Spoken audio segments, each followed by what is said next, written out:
No matter how tricky the conditions are, when you race at the track too tough to tame, a driver can always come out on top taming it.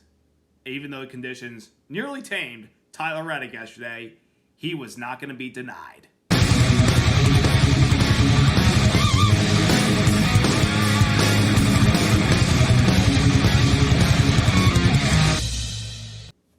Hey there, race fans. It's Race Day Top 5 with me, Frank 5. Darlington Raceway, the egg-shaped track. The track too tough to tame, the Lady in Black. One of the most historic racetracks we go to every single year, now twice a year. The Goodyear 400 provides a lot of excitement with throwbacks, honoring the legends of the past. And this weekend was no different, where we had a very entertaining race with more horsepower, slipping and sliding, tires grating, and one driver could only tame the Lady in Black yesterday, and it was the man that just can't seem to stop winning so far in 2026. Let's talk about all that happened yesterday at Darlington. Number 1, Reddick tames Darlington. Tyler Reddick put on a very impressive performance yesterday to win the Goodyear 400 at Darlington, beating out Brad Keselowski, Ryan Blaney, Carson Hocevar, and Austin Cindric for the victory. It was a very tough day, though, for Tyler Reddick to win at Darlington. He started the race being on the pole after putting it down a very fast lap during Saturday's qualifying session. He shared the front row with his teammate Bubba Wallace. They waved the green flag and the race was on.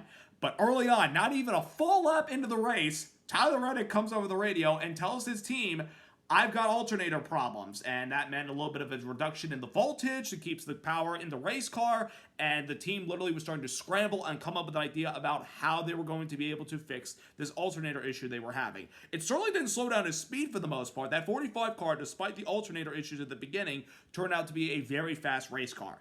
But then we get into our green flag pit stops in the first stage. Reddick comes down pit road, and they have a load of a slow stop on the left side, changing the tires, and thus reduce their momentum as far as how much of a lead they had. They lost a lot of spots after they left pit road, and they had to make up a lot of those spots as they got longer into that green flag run to close out the stage. He was able to get back inside the top 5, actually nearly getting the stage win from Brad Keselowski, but it just wasn't enough, and Reddick had to settle for a second place effort there at the end of that stage. Then the team brought the 45 down pit road to look at the alternator belt, which was intact. So the next best plan is to change the battery, because if the voltage is dropping a little bit and he's complaining about that, they have to go to the back end, replace the battery, put the new battery back in, and be on their way. So they did all that. The problem was he did that a lap before pit road was open. So they decided, let's come in and get the battery changed. We'll take the penalty. We'll restart the tail on the longest line. If the car's still fast, we can overcome this. And it took him a little bit of a while to get back up through the field, having to pass a lot of those guys, especially with all of the cars running side by side, and knowing that if you push your car a little too hard into a run, your tires will fall off late in the run. But then another issue started to develop inside Tyler Reddick's race car, not with the race car, but with the driver. His cool suit stopped working. So all these drivers wear a cool suit inside of their racing suits so that they can still have a little bit of cold temperatures breathing onto their bodies, especially on a day like yesterday, where it's hot, it's in the south, it's scorching, and the drivers can easily get dehydrated, especially on a track where they're already having to work so hard behind the wheel of the car. It's exhausting mentally and physically. So when your cool suit goes out, you literally have to be wondering, how in the world can you be able to carry on the rest of the race? Are you going to be able to make it all the way, or are we going to have to bring you in and park the race car? But Tyler Reddick stayed in the race car. It would not stop him because of how fast that race car was. He was able to get a couple of bags of ice to support him and keep him cool as much as possible for the rest of the race. He kept using his water bottle to dispose of the water that was already inside of his suit. And of course, as the day goes on, it was going to get hotter and hotter, so he did everything he could to get all that water out. And he carried on throughout the rest of the race. He got back up inside the top 5 in the final stage. And that last run, he was one of the last cars to pit. And it benefited him because with the fresher tires and the longer run, you're able to outpace the guy in front of you, and he was able to run down and pass Brad Keselowski for the lead with 27 to go. Not after a little slight contact to 1 and 2, mind you. They did touch a little bit, but neither driver was fully affected by that, except for Reddick, who was able to just drive off with those fresher tires and was able to pick up his 4th win of the season. I mean, we had a 2-week break of Tyler Reddick not winning any races, with Ryan Blaney winning at Phoenix and Denny Hamlin winning last week at Las Vegas. And this week, we're back to our regularly scheduled Tyler Reddick winning program. I mean, just The start that this team is having for 2026 is absolutely mind-blowing, the run that they have. Remember, again, Tyler Reddick did not win a single race last year. So he's kind of, in a ways, making up for any race that he didn't win last year by getting 4 in the first 6 races. I mean, that's absolutely incredible. MJ, Michael Jordan, the owner, was there at the racetrack yesterday supporting his driver. He was absolutely ecstatic. And, of course, post-race, you saw Reddick celebrate with the team and his son, Bo, and they held up 4 fingers, signaling how many wins they've got in the first 4 races. Just a special family moment. Reddick's wife and their younger son, Rookie, came out there, too. Just a wonderful family moment. And, you know, people, you can complain all you want about Tyler Reddick's car. I don't know how he's winning these first 4 races. He must be cheating. He must be doing something illegally. No. If the teams are putting together the best equipment and you're getting the most out of everything and you're still able to come on top, how in the world is that cheating? I don't want to hear that stuff. I don't. This team has worked hard all offseason to get their cars right for 2026 and put them in position to win races. And they've done that. They won 4 of the first 6 races of the season. And I know people are going to complain about, oh, well, Richard Pennyback did a lot of that stuff. Jeff Gordon did a lot of winning. Dale Earnhardt did a lot of winning. Darrell Waltrip, Bobby Elson, Cale Yarborough, Jimmy Johnson, yada, yada, yada, yada, yada. Well, guess what? The best teams that work hard and put in the effort to win races, and when they win constantly back-to-back weeks, it's just how good they are. They're that good right now. No wonder they've got a 90-plus point lead over second place in the point standings right now. I mean, obviously, they keep this momentum going. There's no stopping them. And their worst finish of the season came last week at Las Vegas, where they finished in 13th. And that was not indicative. They were a better car than 13th. They just probably faded the last couple laps of that race, possibly with their tires. But yesterday, guts and determination is what kept Tyler Reddick focused and allowed him to overcome battery problems and no working cool suit to win at Darlington. A big congratulations to Reddick and the 45 team. What a great job they did yesterday. Number 2, oh so close for BK.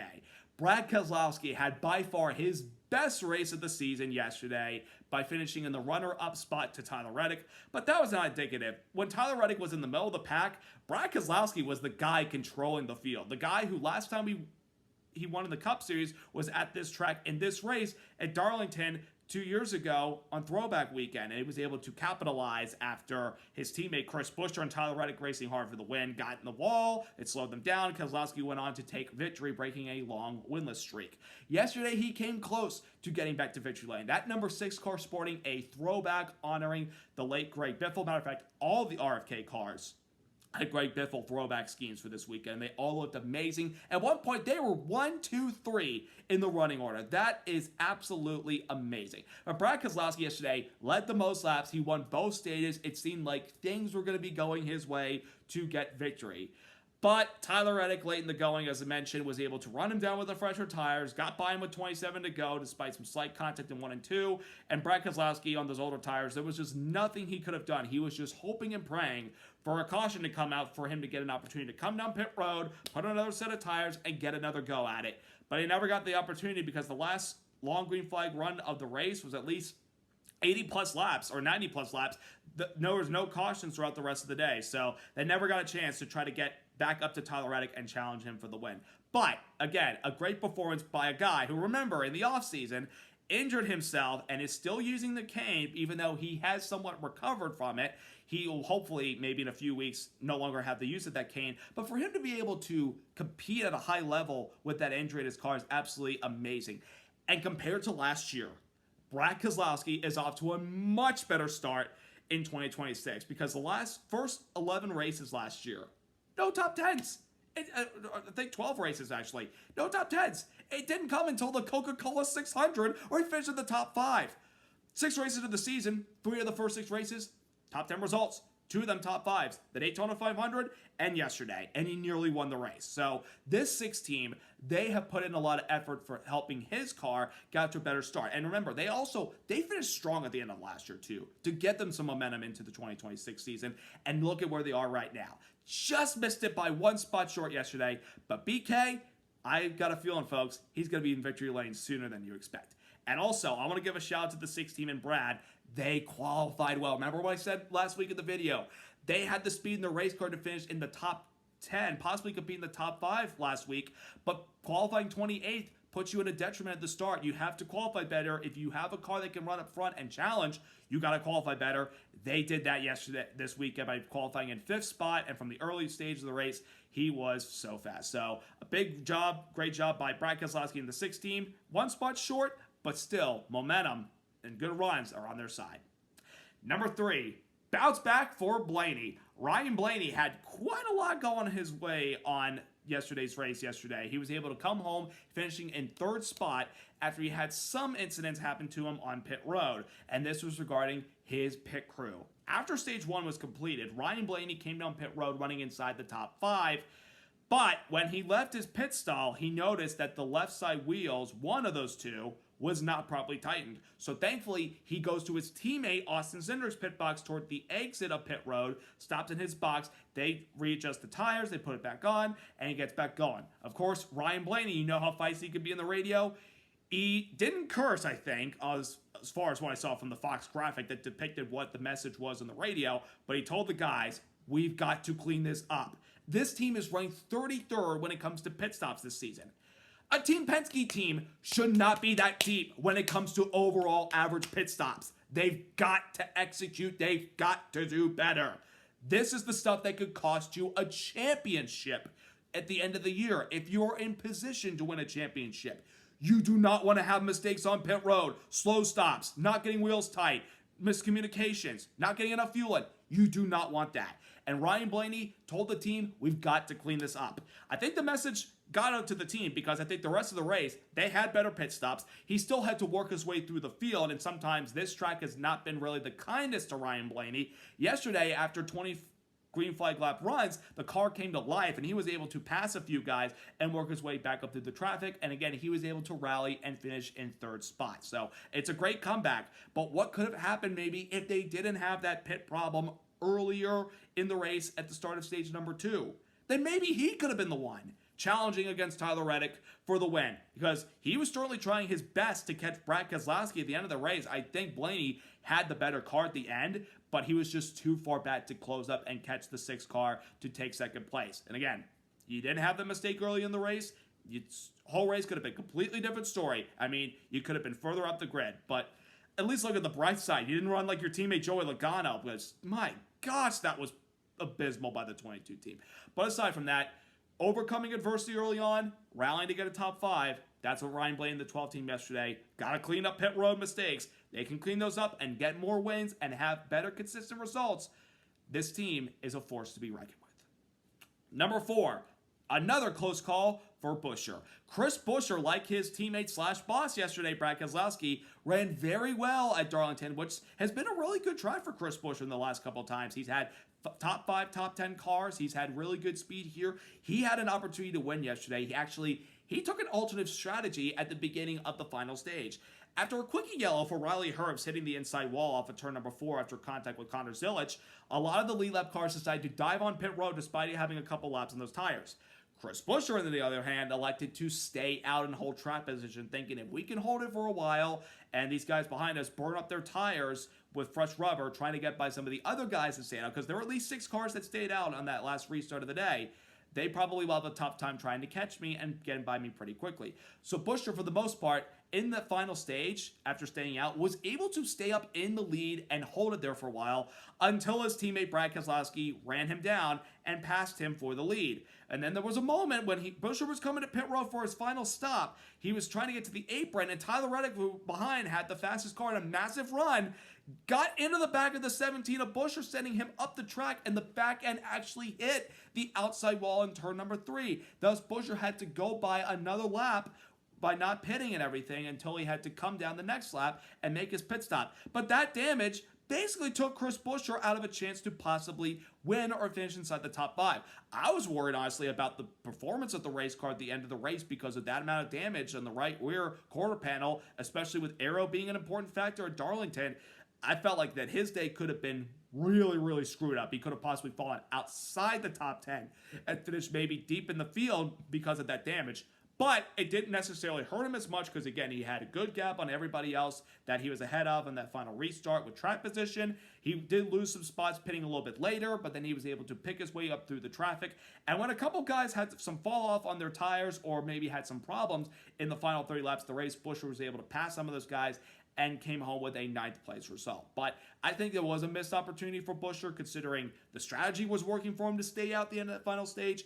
But the contact with the 45 Reddick, and remember, these two got into it 2 years ago, and Buescher complained to Reddick saying, I don't have a checkered flag sticker on my door because of that. Obviously, the rules have changed now because it's no more winning you're in. It's now you got to be top 16 and consistent every single week. Well, the 17 team has been very consistent so far. Saw last week they had a quiet but good day, finishing 6th at Las Vegas. They had another good day yesterday, but the finish probably could have been a little bit better for the 17 team. But a good result nonetheless for Buescher, and he looked good also in the Greg Biffle throwback yesterday. So despite falling a little bit late in the race after the contact with Reddick, Buescher still came out there with a good result. And number 5, extra horsepower. There was more horsepower added to the race cars for this weekend's race at Darlington. This is the only track of the tracks that we're running this year with the 750 horsepower package. It's the short tracks and the road courses. This track is a 1.33 mile track, but NASCAR said we're putting the horsepower package on this car for this race at Darlington, which that meant, of course, you see more extra horsepower off the corners, but also more burning of your tires, and that's a lot of degradation, and that's par for the course here at Darlington. Well, yesterday we saw these guys slip and slide around, and we had a lot of comers and goers for the most part, which is what you want to see for a good old-fashioned NASCAR-style race at Darlington. And I felt like we had a lot of that yesterday. And yes, it was dominated a lot by Brad Keselowski, Tyler Reddick, and Chris Buescher when he was up there. But there were a lot of guys that were able to make the most of it. Early in the going, we had 3 of the 4 Hendrick cars running inside the top 10, seemed to have really good pace. At the end of the race, only one of their cars finished in the top 10 in William Byron. The other 2 finished 15th and deep in the field in Kyle Larson because he had some problems late in the going. Elliott was the one that finished in 15th, and then Justin Allgaier still didn't really do a whole lot yesterday. But there were, of course, some other guys that were having their struggles. Like, Chase Briscoe qualified 23rd, but he was able to make the package work and get himself in the top 5. I thought, here he comes. The guy that's won the last 2 Southern 500s is getting in the mix. But he smacked the wall late off of turn 4 in the closing laps with Riley Herbst, and he fell back to finish in 12th. But then you also look at someone like a Carson Hocevar, who had to start at the rear of the field because of unapproved adjustments. And it took him a while because early in the race, he gained some spots, then stalled, got lapped, then he got his lap back in the wave around. He kept working, and he got himself up inside the top 5 late in the going, finishing in 4th spot. A lot of comers and goers yesterday. When you manage your tires for a long run, it'll benefit you in favor. But if the other guys burn up their tires in an early run, they're going to fall back, and they're literally going to be screaming, I need tires now. My car's loose. My car's pushing. I need this. I need that. It's just good old-fashioned racing yesterday at Darlington with this extra horsepower package. Not the most exciting, but certainly a very solid above-average NASCAR race for Darlington. I mean, again, nothing exciting aside from the guy that won the race overcoming battery problems and not a functioning cool suit. It was just a typical Darlington. You see them slip and slide around. We'll see what it's like when we come back here during the end of summer for the Southern 500, the first race of the chase for the Cup, especially seeing these guys slip and slide under the night light. That'll be a lot of fun, and we'll see who's got the edge there. But a lot of horsepower added to the cars yesterday made for some burning up at the tires. And this weekend was also the opportunity to honor the legends of the sport of NASCAR. You said a lot of our NASCAR Hall of Famers come to the race. You had some of our 75 greatest NASCAR drivers there at the event. You had the 2 newest members of the NASCAR Hall of Fame, Kurt Busch and Harry Gant, Handsome Harry, give the command to start engines for these guys to go racing. So that was really cool. And you had the good old-fashioned Goodyear cap and those good old-fashioned wingtip shoes. And we all know one person wears those. Dave Marcus waved the green flag for yesterday's race, so it's good to have the 85 or 80-plus-year-old legend wave the green flag for the Darlington race.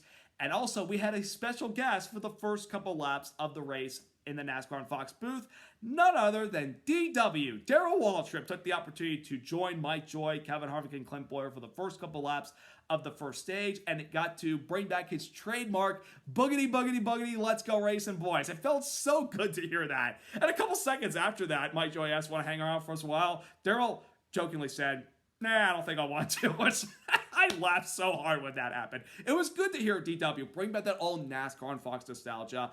The chemistry that he and Mike Joy and Larry McReynolds had in the early 2000s and 2010s. Those are memories, and you never want to let go of those memories. But it was good to have Darrell drop by and catch up for a little bit, and then he went and enjoyed the rest of the race from there on. But it was just good weekend for NASCAR to be back at Darlington and celebrating its roots. Now we're off to some old-fashioned paperclip style short track racing next week at Martinsville. The paperclip. Last year we saw Denny Hamlin win this race after overcoming some adversity, but having a very strong race car. You had a lot of guys going back and forth. It'll be interesting to see the extra horsepower this week, how the racing product will go for these guys, especially with the right tire combination. And of course, last fall, we had William Blaney dominate for most of the race after qualifying bad, but he got bested by William Byron, who was able to get the victory that sent him to the championship. So what's going to happen this week? Who's going to have the best car in the long runs? Who's going to manage their tires well? And will we see some bumping and banging and tempers flare? We might see a lot of that, so just have to tune in and see what happens. So hope you all have a wonderful rest of your week. Subscribe, like, and congratulations to Tyler Reddick and the 45 team. Another impressive win yesterday. Have a great week, everybody. Let's go racing!